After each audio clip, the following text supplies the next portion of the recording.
un pueblo entero necesita descansar porque aún no han podido darle la despedida que todos quieren darle, Enrique.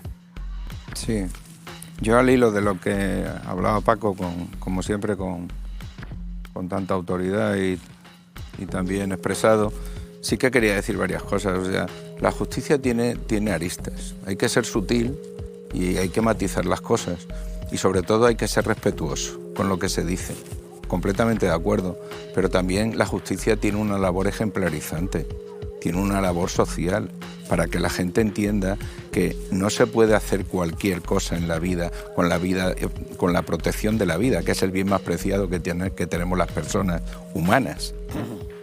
Entonces esa labor también es fundamental. La labor criminológica de investigar, de poner los hechos sobre la mesa, aunque sean hechos muy duros. En este caso de Manuela Chavero, los hechos y los sucesos que han ocurrido son muy duros y son muy crueles, pero van a salir en el juicio porque tiene que salir y prevalecer la verdad, y así tiene que ser, nos duela mucho o nos duela menos. No podemos tampoco andar con paños calientes con temas de este tipo y sucesos de este tipo, porque eso lo único que contribuiría sería a cometer errores en la administración de justicia, y la justicia cuando se pinta con una venda es porque es ciega, pero es ciega porque va a los asuntos como hay que ir.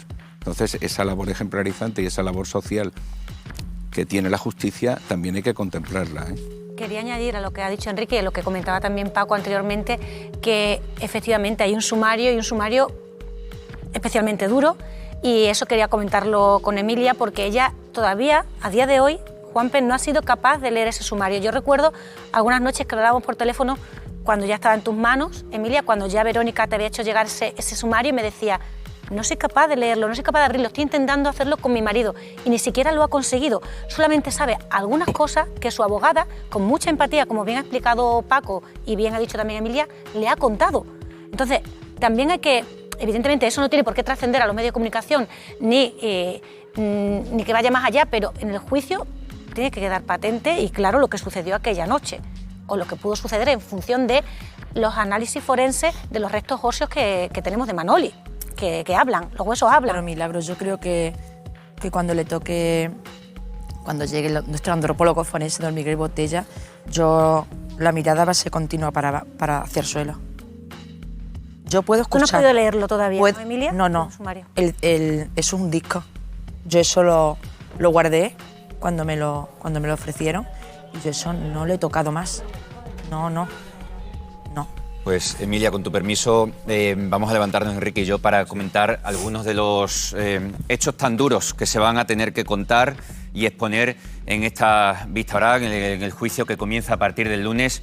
Vamos a hablar de algunos de los asuntos más relevantes, como es el perfil de una persona como la que está ahora mismo en el punto de mira, ¿no? Como es el perfil de Eugenio, de ese presunto agresor sexual.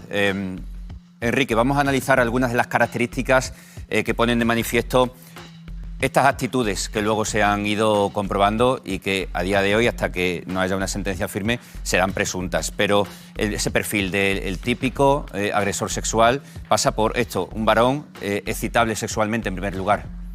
Sí, excitable, que se excita sexualmente con el sufrimiento, la humillación y la cosificación de la mujer. Entonces, cuando una persona tiene ese trastorno, entonces es una persona que tiene un componente patológico y que lo desarrolla y lo lleva al sexo. Por eso dicen los analistas del comportamiento delictivo y del comportamiento criminal, la sección de la Guardia Civil que lleva este tema, hace un perfil. Y entonces concretan que es un sádico sexual, que es la definición más o menos que tú has puesto en esto. Además son proclives a atentar contra esa libertad sexual, sin pedir permiso, por la fuerza. No, y además no se frenan ante la negativa de la persona a la que agreden sexualmente. O sea, para ellos es irrelevante que la persona a la que están agrediendo sexualmente se niegue a ello, ¿no? La someten. Vamos a seguir conociendo más aspectos de estas características del presunto perfil del agresor sexual. Son, al final, personas que no aceptan, como decimos, un no por respuesta en lo que digan ellos. Su voluntad es la que manda, su voluntad por encima de todo. Por encima de todo.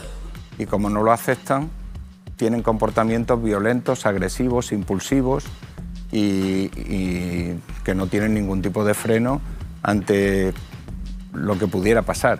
De hecho, en los homicidios de etiología sexual, sobre todo cuando hay componentes de este tipo, el 75% devienen en homicidios o asesinatos por el tema de la patología que se padece. Durante estos últimos días también se han estado publicando Pero ojo, hay informaciones... una cosa que hay que decir muy clara, que eso no distorsiona en absoluto la capacidad que tiene esa persona de discernir que los actos que está cometiendo, o sea, que son ilícitos, totalmente consciente. O sea, que nadie piense que un trastorno de este tipo lleva a no entender que se está haciendo un daño y que se está haciendo una atrocidad. Lo saben perfectamente. Durante los últimos días han estado publicando informaciones en relación a esta otra característica, adicción al sexo y al sexo extremo. Sí, son personas que visitan mucha pornografía, que acuden a la prostitución y que exigen cosas muy extremas a las prostitutas y a las mujeres a las que conocen y tienen ese tipo de riesgos.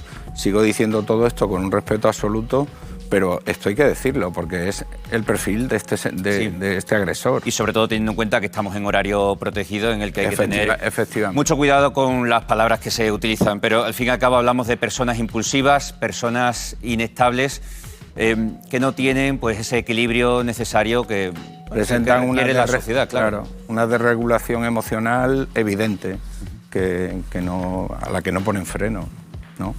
Y suceden estas cosas tan indeseables. Más, que no es poco, es difícil de digerir, como estamos viendo. Personas con ese descontrol emocional, como decías, Enrique. Sí, ese descontrol emocional les lleva a no poner coto a sus fantasías sexuales y a sus deseos sexuales. No le ponen coto, no hay límites. Y con esas situaciones familiares traumáticas, quizás de la infancia, sí, seguramente tengan que ver con la infancia, se suelen relacionar con la infancia. Aquí lo tenemos. Sí, hay veces que influyen situaciones familiares traumáticas como pueden ser divorcios no aceptados y no asumidos de los progenitores, situaciones que hayan devenido luego en nuevas parejas de cualquiera de los progenitores. Todas esas situaciones, si no se han asumido en su momento, sí que pueden generar todavía más violencia en este tipo de cosas y sobre todo un odio visceral a la mujer en el sentido de respetarla, ¿no? Puedes sentarte, Enrique, y a partir de ahí comienza ese descontrol emocional que acaba materializándose en hechos de este tipo. Como decimos, aún es presunto, pero...